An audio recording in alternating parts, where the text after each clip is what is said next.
Hi everyone, this is Pawan, head of the Department of Political Science, Salesian College, Sonada. First of all, I would like to thank Salesian Community Radio for such an amazing intellectual endeavor and for conquering insurmountable task of reaching out to the common people. I would like to begin this lecture series with a brief overview on social contract theory. Social contract theory is the theory of the state. It tells us about genesis, nature, and characteristics of the state.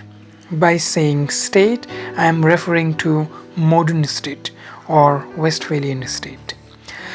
Whenever we think of social contract theory, three thinkers comes to our mind: Hobbes, Locke, and Rousseau. Though all these three are social contractualists and belong to social contract tradition, but they differ in terms of their understanding of state. But one thing which is common in them is the understanding of state as an artificial institution. State is created by people, by coming together, forming a contract, or signing an agreement. So, state is just a mere product of contract. So, according to social contractualist, state is just a mere product of contract or an agreement signed among the people. In the process of defining state, they starts with analyzing human nature and state of nature. So, let's start with Thomas Hobbes. In his Leviathan, written in the year 1651, Hobbes defines human nature as selfish, nasty, brutish, and short. And the state of nature is nothing but manifestation or perpetuation of human nature. He says, state of nature is heavily influenced by human nature. So the nature of the state of nature is war of all against all.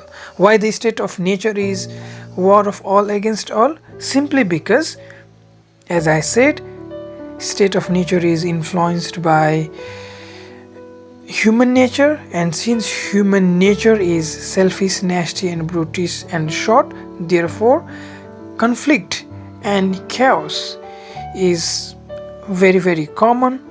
Therefore, the state of nature is war of all against all, meaning those elements of human nature such as selfish, nasty, brutish, cruel, and short resulted into war of all against all. So in short, state of nature is both pre-social and pre-political, meaning there was no political institution and no social institution. So because of the existence of anarchy in the state of nature, state was very, very essential. State was indispensable. Therefore, people, by coming together, forming a contract, by signing an agreement, created state. In short, Hobbes advocated for an absolute state. He advocated or he advocates for absolute, unflinching, undeniable, indivisible state. Now let's move on to Locke. Locke, in his second treatise of government, written in the year 1680, defines human beings as rational, cooperative, and peaceful. And the state of nature is governed by the law of nature. He says the state of nature is quite peaceful. Why peaceful? Simply because, similar to Hobbesian case, in this case also, state of nature is heavily influenced by human nature. Since human nature is rational, since human beings are rational, peaceful, obviously it manifested into the state of nature being peaceful. In short, state of nature according to John Locke is pre-political, not pre-social. Due to unwritten character of the law of nature, it often resulted to misinterpretation, which leads to confusion and contention, which makes political institution inevitable.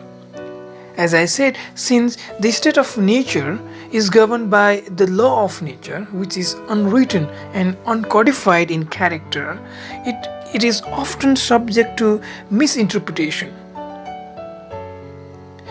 and it often leads to confusion, which leads to contention. So, to avoid contention and to stay away from pandemonium, creation of state is indispensable. Therefore, according to John Locke, people by coming together, forming a contract, signing an agreement creates state.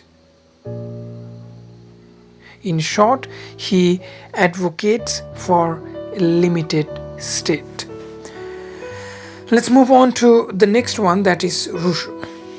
Rousseau, in his social contract written in the year 1762, says that human nature or human beings are neither good or bad. In fact, social environment determines basic character of human being.